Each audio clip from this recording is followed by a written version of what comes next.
Bueno, muy buenas tardes a todos. Gracias por acompañarnos a la primera charla pre-congreso de innovación educativa Unitec CEUTEC 2021, para el cual tenemos el honor de contar con una invitada de lujo, una invitada que es un gran ser humano y una excelente profesional.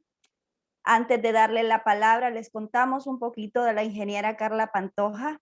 Ella nació en Managua, Nicaragua, radica desde hace más de 30 años en Honduras, estudió ingeniería civil en la Universidad Nacional Autónoma de Honduras. Además es máster en administración y dirección empresarial, título obtenido en el Centro Universitario de Villanueva, Universidad de Complutense de Madrid, y además cursó un diplomado en formación y evaluación de proyectos de inversión en ADEN, Universidad de Chile, y un diplomado en mercadeo en UNETEC, UNAM, México. Durante su carrera profesional, que son más de 25 años, ha laborado en reconocidas empresas locales y multinacionales, en las cuales su desempeño ha sido con éxito en altos cargos gerenciales, gracias a un alto grado de compromiso con la organización, superación de metas y objetivos establecidos, visión y planeación estratégica y la facilidad que tiene de trabajar con equipos multidisciplinarios. Le apasiona incursionar en nuevos proyectos y el continuo crecimiento personal y profesional, pero sobre todo el encontrar oportunidades para servir y ayudar a los demás a alcanzar su máximo potencial. La ingeniera Pantoja ha sido conferencista en TEDx San Pedro Sula, mentora y capacitadora de Voces Vitales, Honduras y de Funder Institute, docente de posgrado en Unitec, impartiendo la clase de habilidades directivas y conferencista para diferentes organizaciones en temas de millennial, empoderamiento femenino, industria 4.0, liderazgo y competencias socioemocionales en general. Sus pasatiempos favoritos son correr, leer, ir a la playa y viajar con su familia. Y además es madre de 2 hermosos hijos. Ingeniera, le cedemos la palabra y muchas gracias por contar con usted.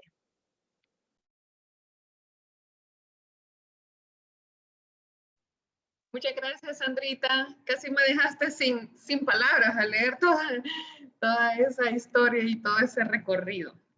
Se escucha largo, pero realmente ha sido un tiempo para mí bastante breve. Así que muchísimas gracias por esta oportunidad. Cuando la licenciada Sandra y el ingeniero Anael me plantearon la invitación, pues casi que les digo que no, ¿verdad? En medio de tantas cosas que normalmente nos mantenemos ocupados en la universidad. Sin embargo, dije, no, o sea, lo voy a hacer, ¿verdad? Voy a participar en primer lugar porque es un tema que realmente me apasiona. Y en segundo lugar, pero tal vez lo más importante, y aunque lo están grabando, lo tengo que admitir, y es que uno tiene personas o equipos realmente que son sus favoritos. Así que con toda sinceridad les digo, el equipo de desarrollo docente es uno de mis favoritos. Y es una de las áreas con las que más disfruto platicar, conversar y discutir sobre diferentes temas y sobre todo sobre nuevos.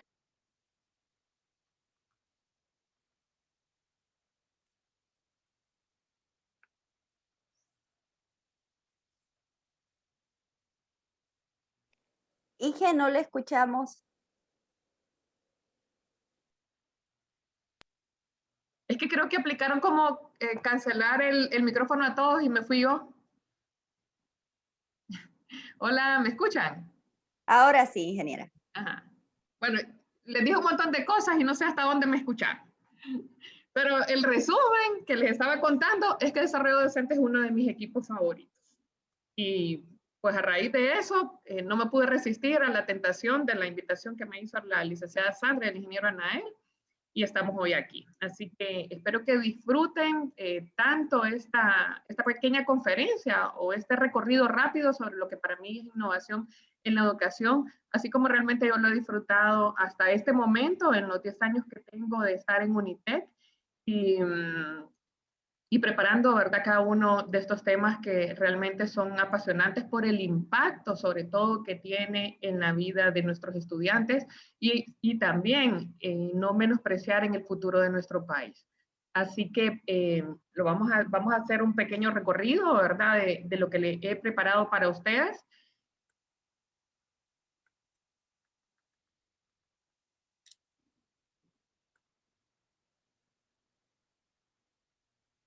Y tiene que ver con cómo evaluamos y miramos las diferentes revoluciones que han ocurrido a lo largo del tiempo en la humanidad. Y estas revoluciones, pues sin duda alguna, han traído disrupciones importantes y han traído también diferentes crisis, ¿verdad? Y ahí yo quiero recalcar y enfatizar, aunque estamos en medio de una crisis sanitaria nunca antes vista, pero la verdad es que la historia de la humanidad siempre ha estado impactada, ha estado marcada por diferentes crisis a lo largo del tiempo y desde que el mundo es mundo prácticamente. Así que de acuerdo a los expertos, a los sociólogos, ¿verdad? Podemos identificar claramente hasta el momento, hasta la historia de la humanidad donde estamos hoy, 4 revoluciones. La primera fue la revolución del vapor, la segunda es la revolución de la electricidad, la tercera de la computación y la cuarta es en la que estamos, que es esta cuarta revolución industrial, la revolución de la inteligencia o de la digitalización o de la inteligencia artificial. Ahora, ¿qué podemos ver entre las 3 revoluciones anteriores y la revolución actual? En primer lugar, si lo miramos en línea del tiempo, prácticamente teníamos 100 años entre cada ciclo de una y otra revolución. Pero cuando nos vamos de la tercera revolución a la cuarta revolución en la que estamos, tenemos apenas unas cuantas décadas. ¿Y esto qué significa? Que realmente la revolución de la computación a la era digital, la gran diferencia en ese cambio, en esa disrupción, ha sido principalmente el hecho de que tenemos una aceleración exponencial. ¿Relacionada con qué? Pues obviamente con el desarrollo de la tecnología, que también ha impulsado pues de una manera exponencial y una vorágine bastante importante cada uno de estos cambios. Ahora, algunos especialistas hoy mencionan que no únicamente estamos viviendo una revolución, sino que estamos viviendo en este momento una doble revolución, porque el COVID o esta crisis sanitaria ha venido a catalizar aún más lo que ya de por sí marcaba un gran reto en temas de velocidad, en cambios, en disrupción y en innovación. Así que estos son aspectos importantes a reconocer en lo que es cada una de estas 4 revoluciones que hemos visto como humanidad. Ahora, como mencionábamos, están marcadas por diferentes disrupciones o innovaciones importantes. Ahora, desde el punto de vista que actualmente se analizan las innovaciones, se pueden caracterizar en 2 grandes grupos, en innovación o disrupción, en innovación, perdón, incremental, ¿verdad? Y aquí estamos viendo un ejemplo claro y bien significativo de lo que es una innovación incremental. ¿Y qué es lo que vemos de principio a fin? Miramos la rueda, ¿verdad? Cuando fue recién inventada la rueda de piedra en la época prehistórica, luego la rueda de madera, ya luego con ciertos mecanismos, hasta que tenemos ahora, pues, las famosas, las llantas, ¿verdad? En el transporte común. Ahora, ¿qué vemos aquí? Sigue teniendo la misma forma, sigue cumpliendo las mismas leyes de la física y la dinámica. Lo único que ha cambiado es en parte pues, la tecnología de los materiales con los que está hecho y algunas mejoras, pero son mejoras incrementales. Entonces, por eso, a este tipo de innovaciones le llamamos innovación incremental. Ahora, por otro lado, tenemos la innovación disruptiva. ¿Y cuándo suceden innovaciones disruptivas? Cuando se marcan unas rupturas o unas transformaciones que son completamente diferentes en modelos de negocio, en tecnología, y también en la forma en cómo llega el producto o el servicio hasta el cliente final. Entonces aquí miramos, y no del todo, ¿verdad? Creo que todavía aquí se queda atrás esta imagen, ¿verdad? Como en la fila superior tenemos artefactos o productos o servicios que teníamos hace probablemente 30 años o 25 años, y cómo esas tecnologías han cambiado radicalmente. Y entonces aquí tenemos innovación radical o disrupciones, ¿verdad? ¿Y esto qué quiere decir? Por ejemplo, en el tema del teléfono ahora tenemos los smartphones, ¿verdad? O los teléfonos inteligentes. En el tema de las radiocaseteras, probablemente algunos de los que están aquí no las conocieron, pero tal vez miraron alguna foto en el álbum familiar con sus papás. Entonces pasamos de escuchar música en una radiocasetera, donde teníamos que contar también con un lápiz o una pluma para poder adelantar las canciones en algunos casos, al iPod, ¿verdad? Pero ahora, así como les mencionaba, ya ni siquiera estamos hablando de un iPod, sino que estamos hablando de Spotify. Y en el caso del correo tradicional, ¿verdad? Yo que, como comentó Sandrita, vine desde Nicaragua. Cuando mis papás me escribían una carta, la carta llegaba 15 días en llegar. Yo la recibía, la abría, la contestaba, y si es que la contestaba de inmediato, en otros 15 días ellos tenían la carta de regreso, ¿verdad? Y luego vino el fax, y no sé si alguno de ustedes ya había nacido o ya trabajaba cuando estaba la época del fax, y uno se quedaba asombrado, ¿verdad? Como en un aparato podían estar digitalizando el correo, la carta o el documento, y uno estarlo recibiendo desde su impresora.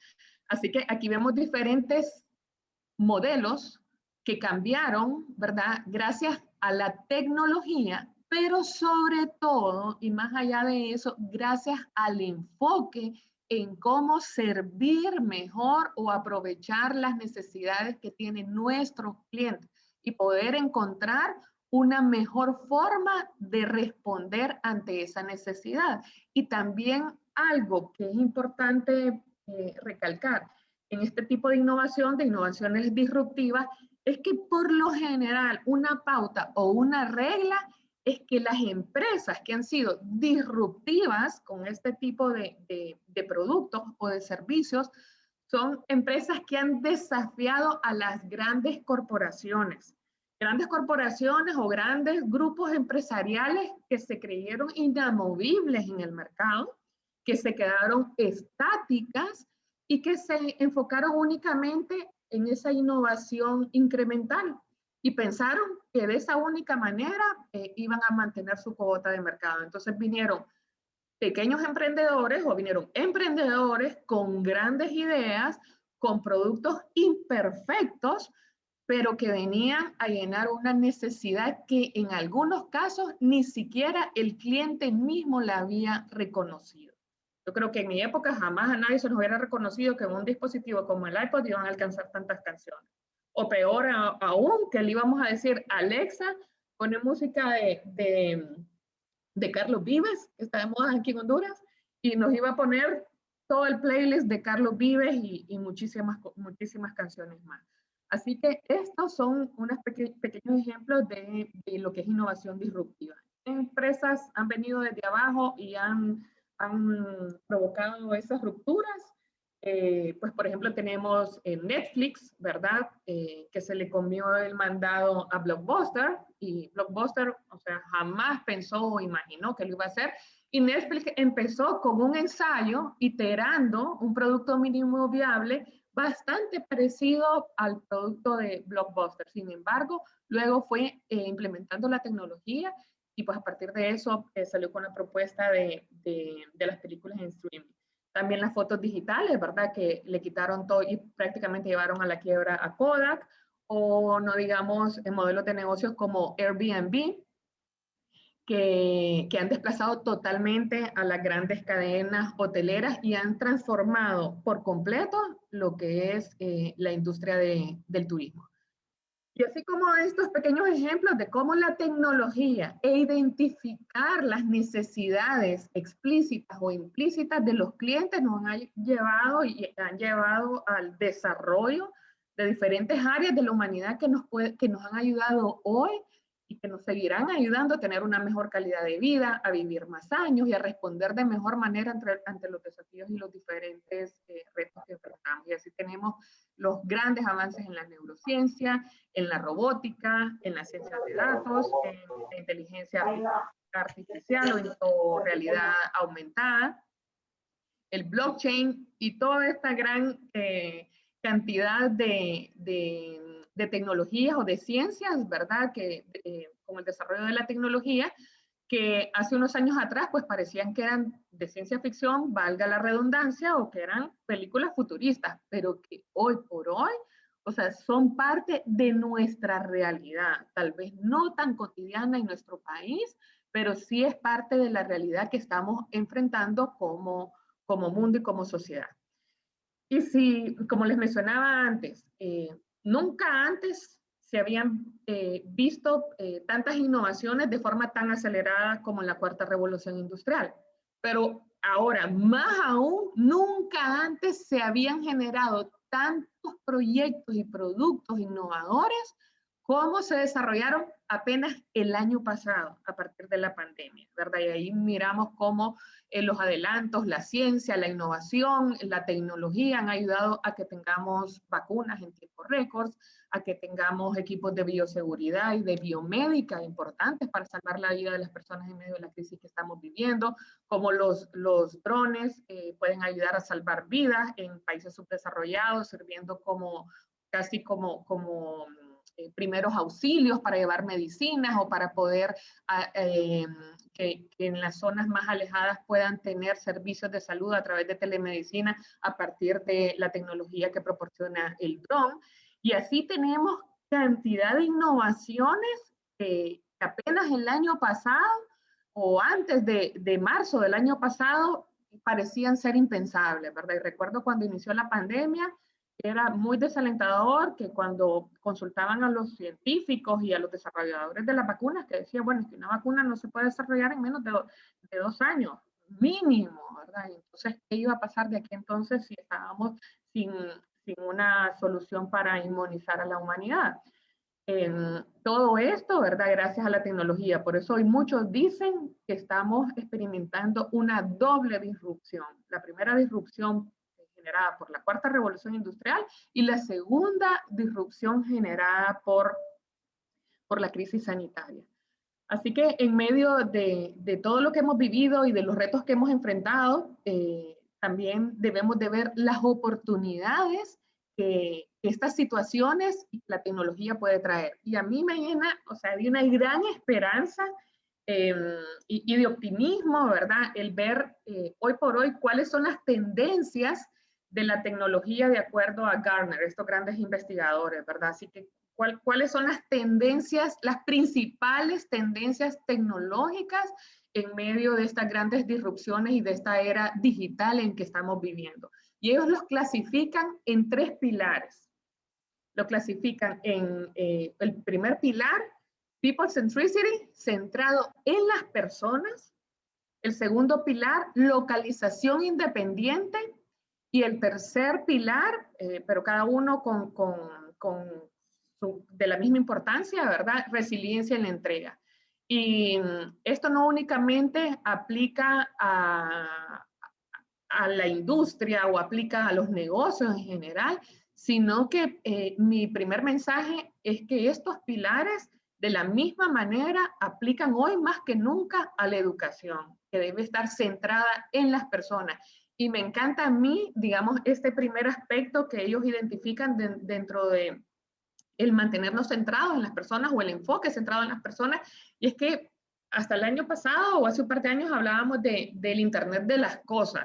Pues hoy el Internet de las cosas no es que ya esté superado y no es que sea algo que está desactualizado, pero hoy estamos en la siguiente etapa, ya no estamos hablando del Internet de las cosas, sino que ahora estamos hablando del Internet de los comportamientos, ¿verdad? Que lo podemos desarrollar y lo podemos predecir de una mejor manera y podemos satisfacer a nuestro cliente de una mejor manera a través de este Internet de los comportamientos, a través de la inteligencia artificial, a través del Big Data y de todas estas herramientas. Tenemos, bueno, la estrategia en la experiencia total, ¿verdad? La experiencia del cliente, la experiencia del usuario, el tema de privacidad, en localización independiente. Hoy igual nosotros nos hemos dado cuenta que no importa dónde esté nuestro docente, que no importa dónde esté ubicada nuestro campus o nuestra sede universitaria, podemos llevar la universidad y podemos llevar el proceso de enseñanza-aprendizaje a cualquier lugar de nuestro país y fuera de nuestras fronteras, a través de la nube, a través de los dispositivos, de las diferentes plataformas que utilizamos, y hoy podemos estar trabajando desde cualquier lugar.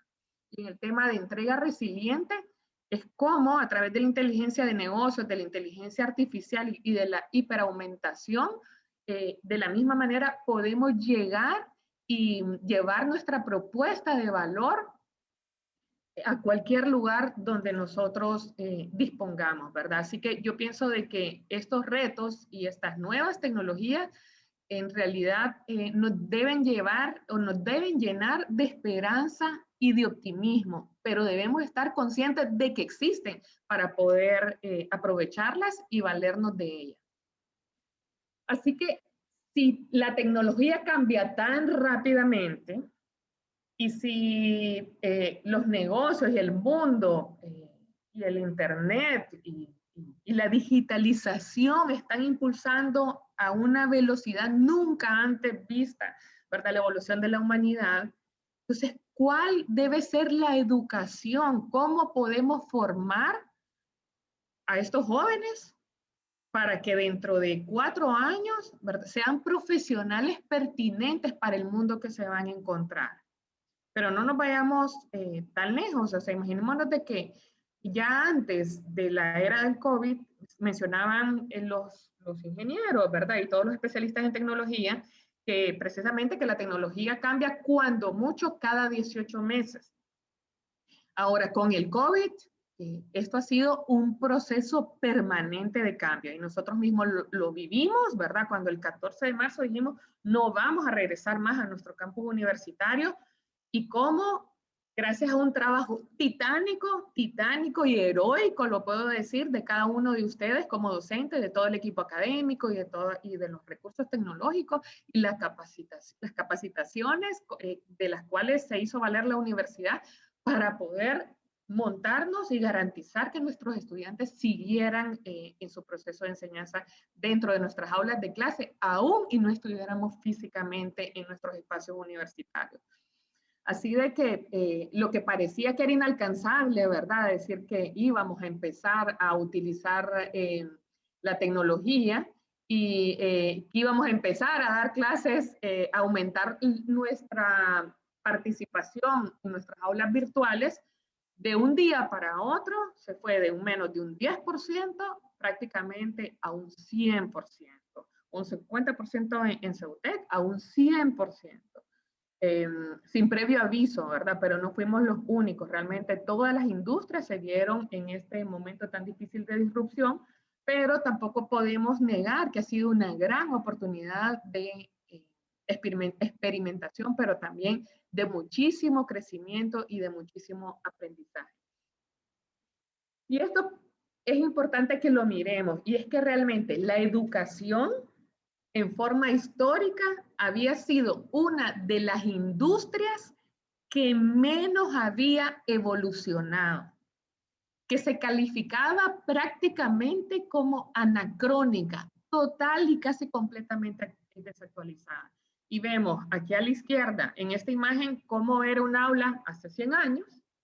Y luego vemos la imagen del centro, cómo era un aula hace un año, pero este año midámoslo en tiempo de inicio del 2020, en enero, febrero, antes de marzo, y podemos ver que entre el aula de hace 100 años y el aula de enero 2020, prácticamente no había mayor diferencia, ¿verdad? Clases magistrales, los estudiantes no participaban del proceso de enseñanza, sino que básicamente eran receptores, y los espacios físicos, ¿verdad?, eran bastante parecido, o sea, cambiaba el material de los pupitres, pero nada más que eso.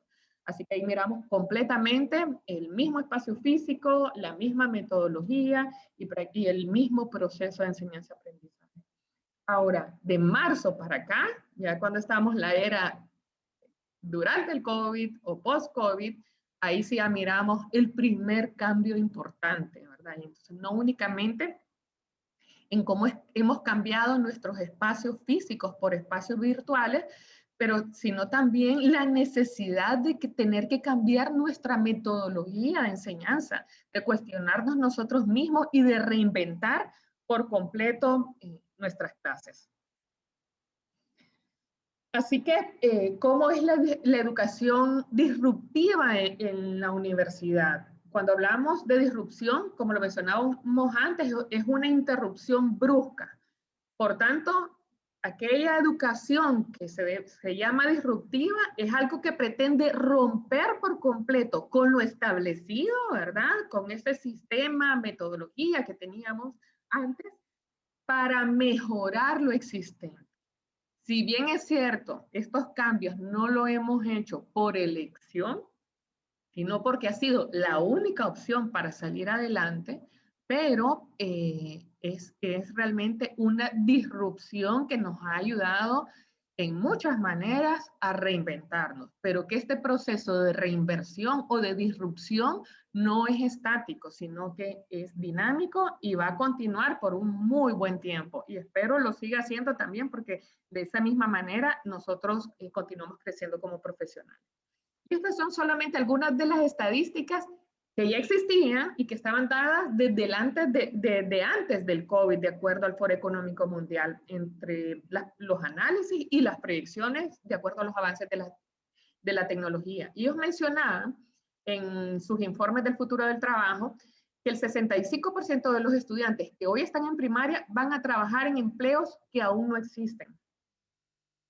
Entonces, ¿cómo preparamos o cómo enseñamos o qué es lo que tenemos que enseñar a los niños y a los jóvenes hoy para trabajar en un futuro que aún es desconocido e incierto para nosotros? Y miren este otro dato. Este dato es nuevamente del informe del reporte del futuro del trabajo del Foro Económico Mundial del año pasado, del 2020, ya en pandemia.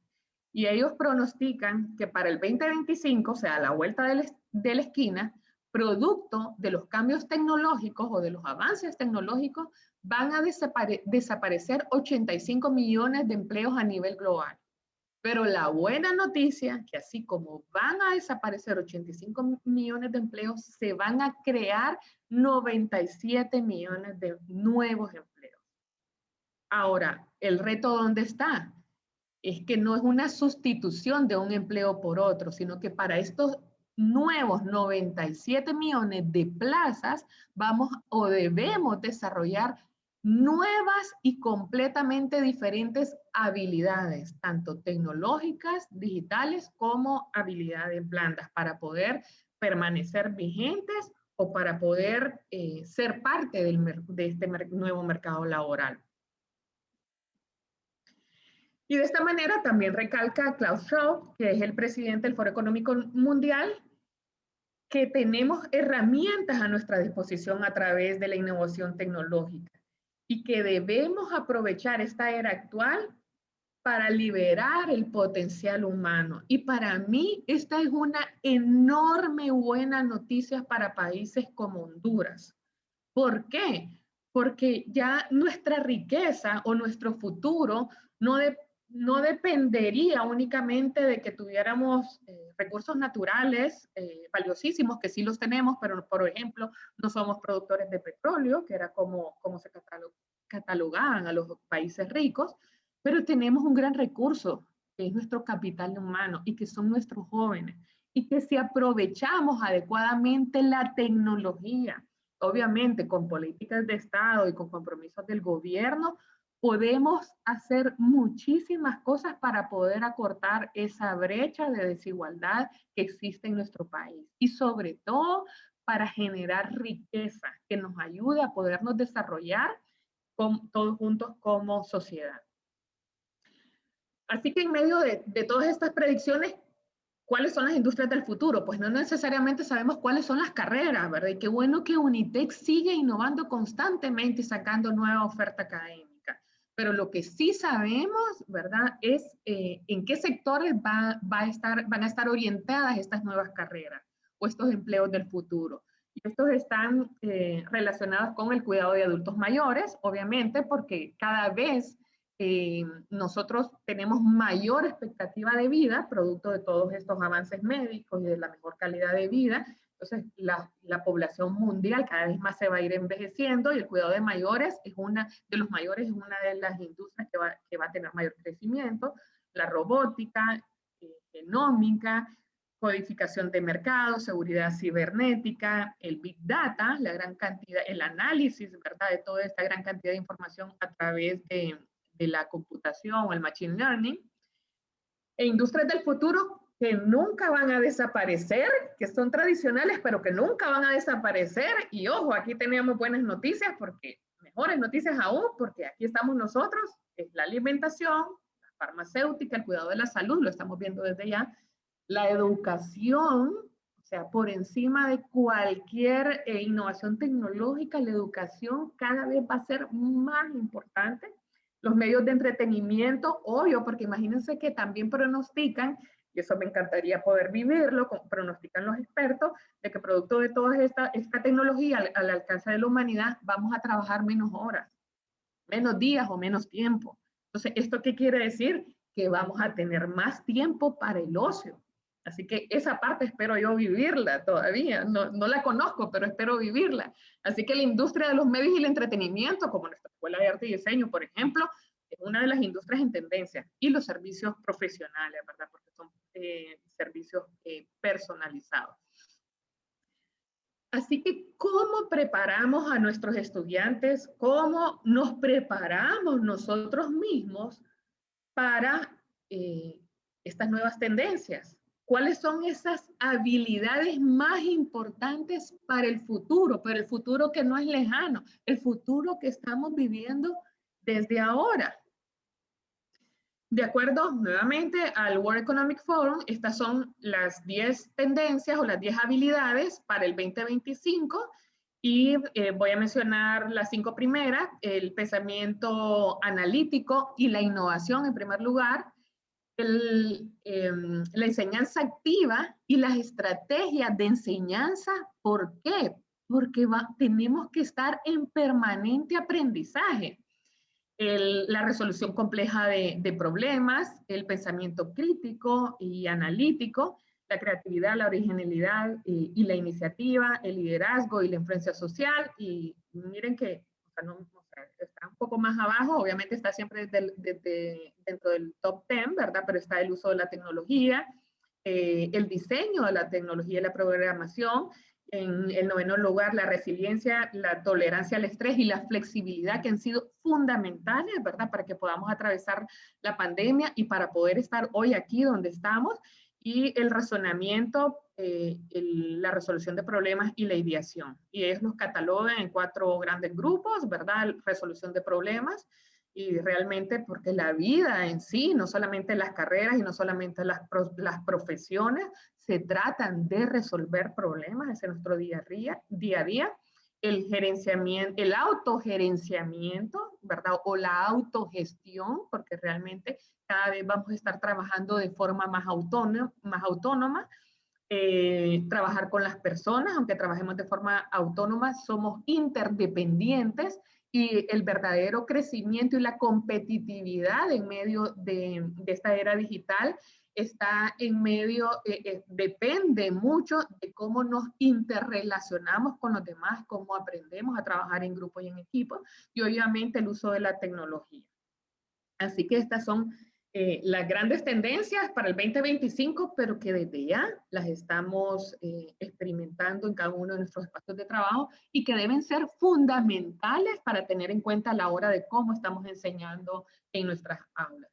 Así que mencionan en estos estudios que la inteligencia emocional, el pensamiento creativo y la colaboración son solo 3 aptitudes básicas que necesitamos para esos llamados trabajos del futuro.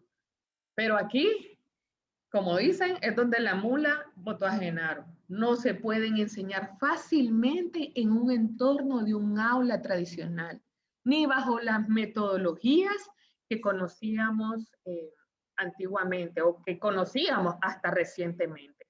Así que en realidad el futuro, pero que hoy es nuestro presente, se trata de combinar la inteligencia artificial de las computadoras o de las máquinas o de los robots con las habilidades y valores cognitivos, sociales y emocionales de nosotros los seres humanos.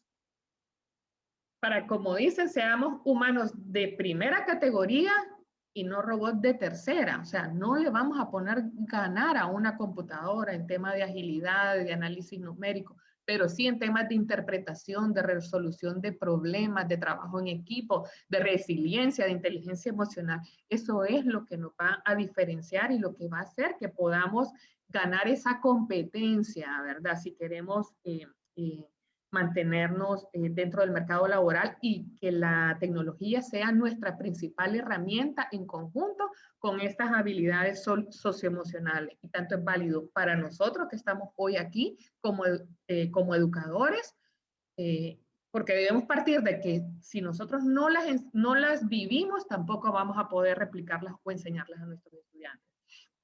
Así que menciona Jaime Saavedra, que es el presidente del Banco Mundial, en un informe del World Economic Forum for Innovation, y dice que la actualización del plan de estudios siempre debe estar en agenda.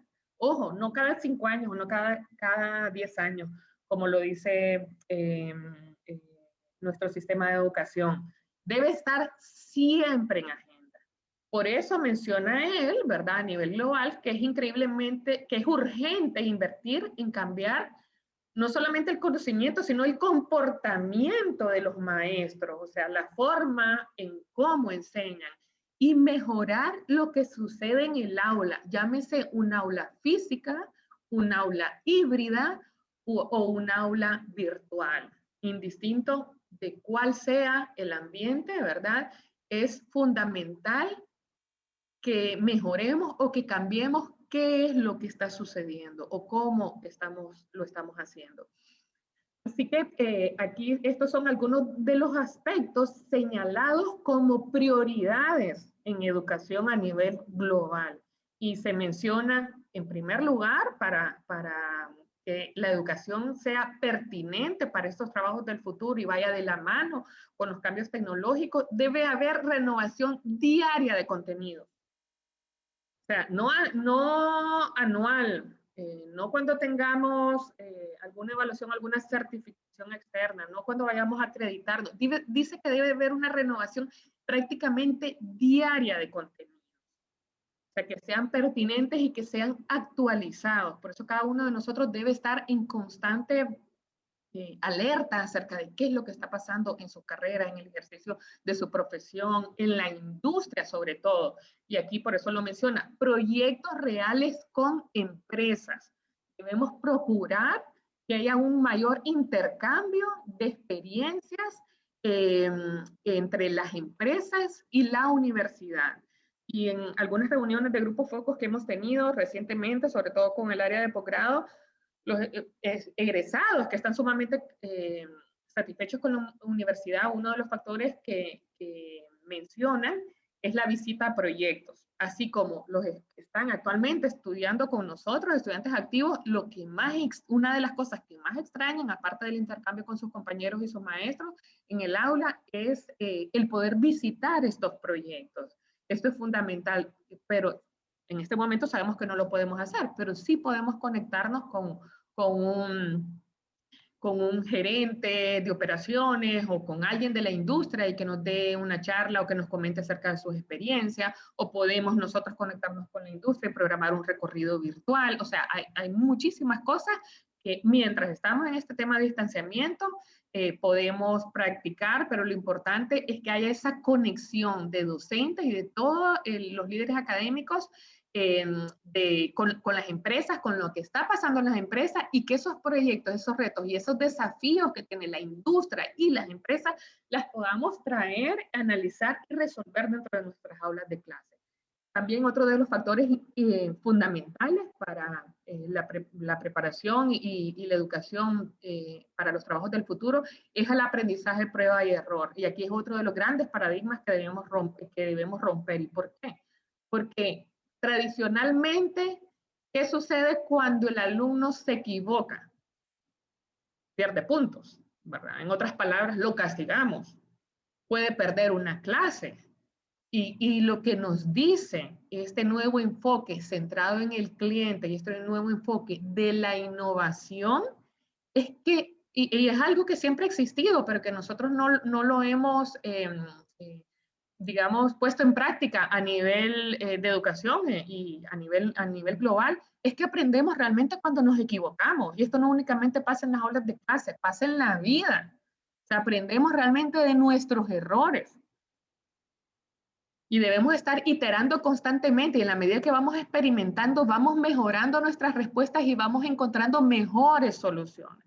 Otro de los aspectos importantes es el aprendizaje basado en la experiencia de los alumnos y de los maestros.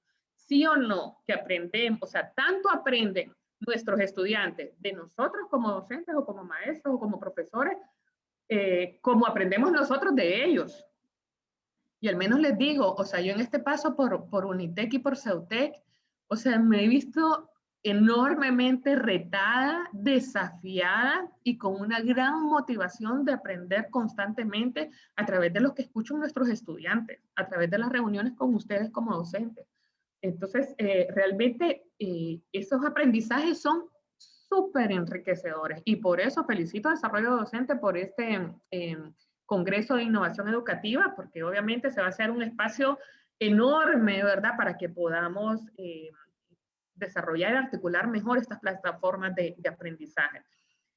También, no menos importante, es enfocar nuestros procesos de enseñanza en metodologías orientadas a explotar el liderazgo y el emprendimiento.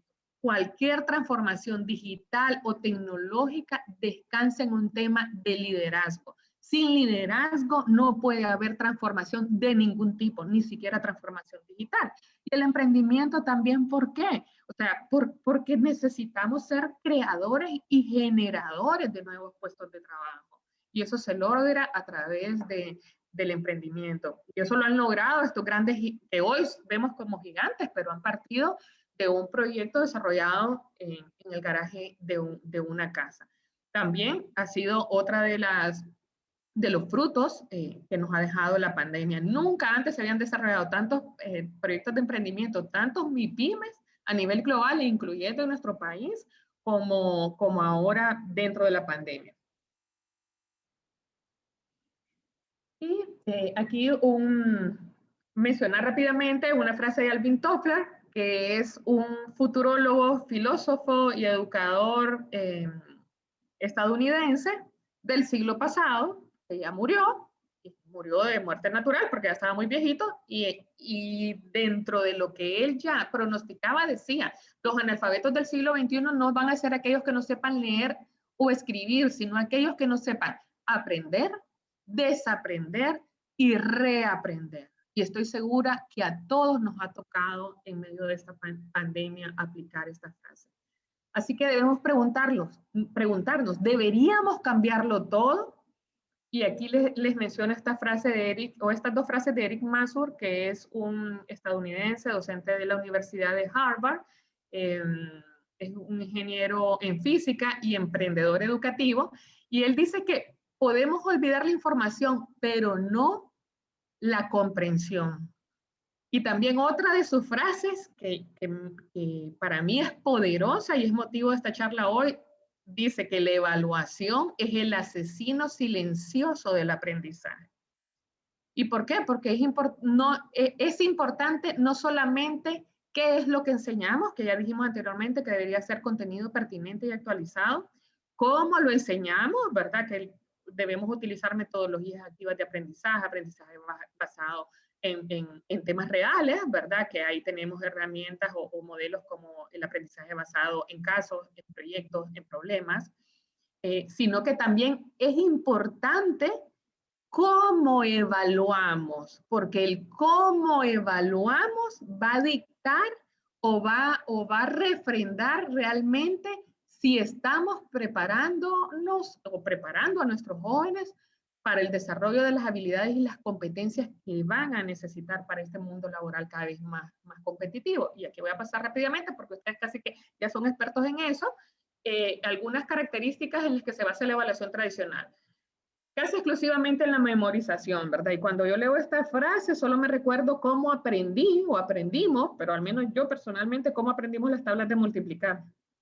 Y las aprendimos pues con una tablita o con una hoja impresa donde estaban las tablas del 1 al 12, pero aparte de eso, con una regla o con una faja al lado, ¿verdad? Porque dígale de arriba para abajo y de abajo para arriba. Y si uno se equivocaba, ahí venía el cocorrón, el reglazo o el fajazo, hasta que nos la aprendíamos de memoria. Sí, nos la aprendimos, pero realmente sabíamos qué significaba.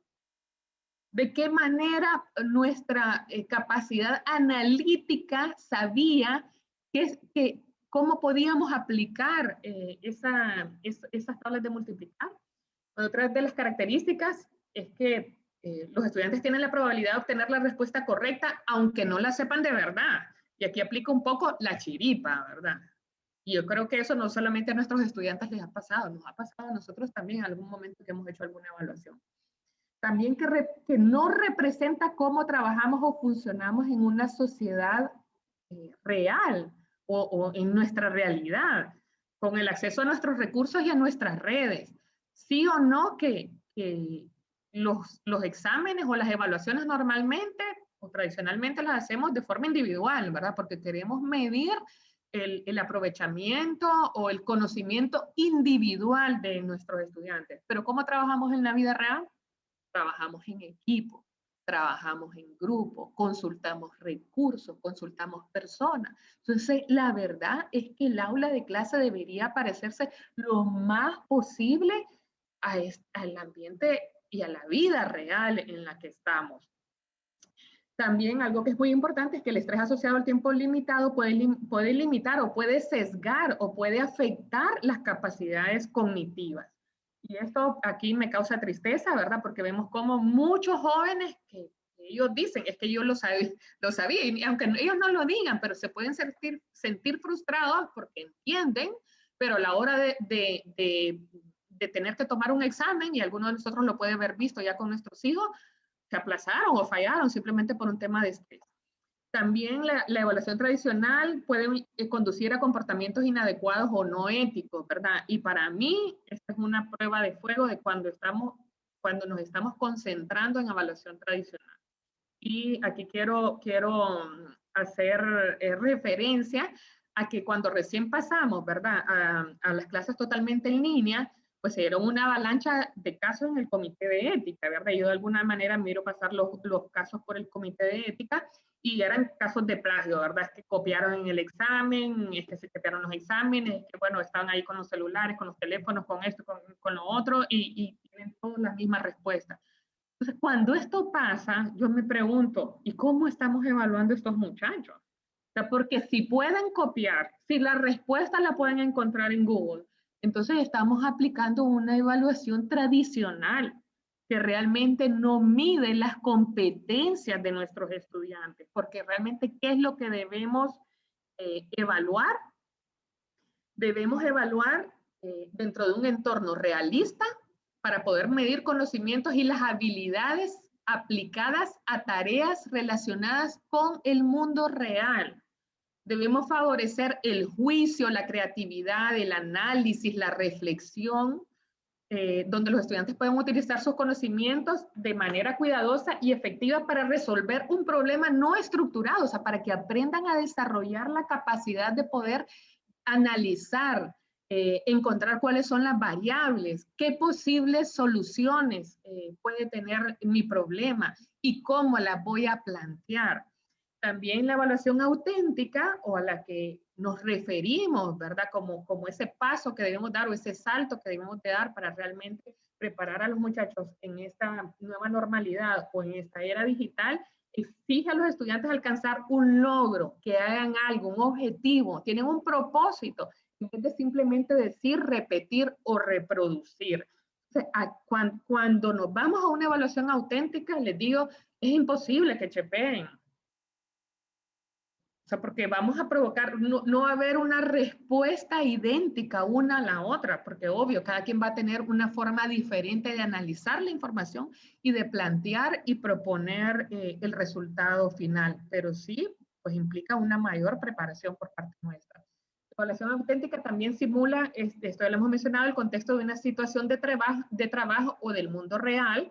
Por eso, grandes universidades y de las más prestigiosas, como el caso de Harvard en Estados Unidos o como el caso de INCAE en Centroamérica, básicamente el método per se y su sello que utilizan como metodología es el método de casos, ¿verdad? Pero igual podemos hablar, podemos hacerlo enseñanza basada en proyectos o en problemas, ¿verdad? Diferentes metodologías, pero el método de casos, pues obviamente es uno de los métodos bastante utilizados y con excelentes resultados, porque es lo que más se asemeja al mundo real. También propone tareas complejas que requieren varios tipos de saberes, varios conocimientos, habilidades y actitudes. Y aquí de verdad que los motivo a que hagan incluso, pongan tareas y proyectos para hacer en grupo. Porque volvemos a recalcar, es en grupo como vamos a resolver, y en equipo es como vamos a resolver los problemas en el espacio de trabajo real. Favorece la consulta, la práctica, la retroalimentación, corrección, mejora, la progresión. Y esto es un ciclo iterativo, ¿verdad? Y a medida que lo vamos iterando, lo vamos perfeccionando y el estudiante va aprendiendo cada vez más. Y estas son parte también de las metodologías de innovación y de creatividad con las que hoy se desarrollan muchas de las empresas. Así que aquí solamente ya para terminar ejemplos de algunos métodos o de algunas formas de evaluación auténtica, de cómo la podemos aplicar: resolución de un problema complejo o de una situación, realización de un mapa conceptual, resolución de un estudio de casos, también ya lo hemos mencionado, simulaciones con diferentes software o algoritmos, ojo que en Unitec tenemos muchos simuladores y muy pocos los estamos utilizando, redacción de un informe o de un ensayo, un diario de actividades para ver a lo largo de un proyecto o de un problema qué fue lo que vivieron, cómo lo desarrollaron, cómo lo han interpretado y qué ha significado para nuestros estudiantes. Creación de un prototipo o de un modelo, ¿verdad? Así desarrollamos la competencia de la creatividad y de la innovación y también evaluamos si realmente nuestra idea y nuestra solución al caso o al problema es viable. Presentación oral con una explicación de un póster, realización de un proyecto, una entrevista, etc. Así que el modelo por competencia, también recalcarles que nosotros hemos hecho mucho hincapié en las metodologías activas de aprendizaje y la evaluación auténtica, lo que estamos viendo en este momento, siempre deben ir de la mano, deben formar un círculo virtuoso, pero ¿con qué? Con un centro que se llama el estudiante. Y así como mencionaba Einstein, todos somos genios, pero si evaluamos o juzgamos a un pez por su capacidad de escalar árboles, vivirá toda su vida pensando que realmente es un inútil. Y aquí los dejo también con esta idea, ¿verdad? Que sin duda alguna es fundamental para este noble y valiosísimo ejercicio de la profesión que es la docencia y la educación. Es que necesitamos siempre, ¿verdad? Por parte del docente, por parte de la universidad y de todos los que trabajamos acá, empatía, más pasión, obviamente tenemos que amar lo que hacemos, más compasión, dice un docente de INCAE, que compasión es la habilidad de ponerse en los zapatos del otro, o sea, de tener empatía, pero adicional hacer algo al respecto. Y solo de esta manera y con esta pequeña fórmula, desde mi punto de vista, podemos lograr esa transformación.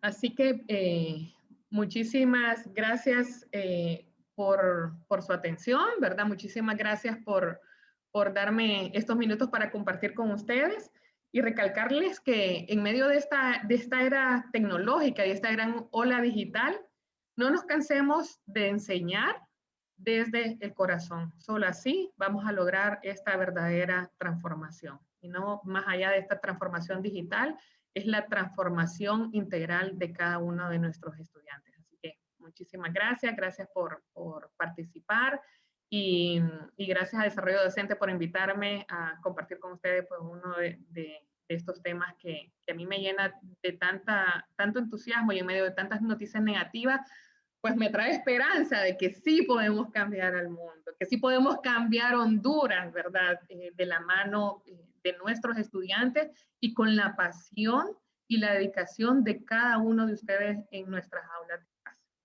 Un estudiante a la vez, yo sé que lo podemos lograr. Gracias. Muchísimas gracias, ingeniero Carla. Sabemos que esta charla pues ha sido muy productiva para todos los participantes y es la primera charla precongreso, así que estén pendientes para las invitaciones que les vamos a estar haciendo llegar.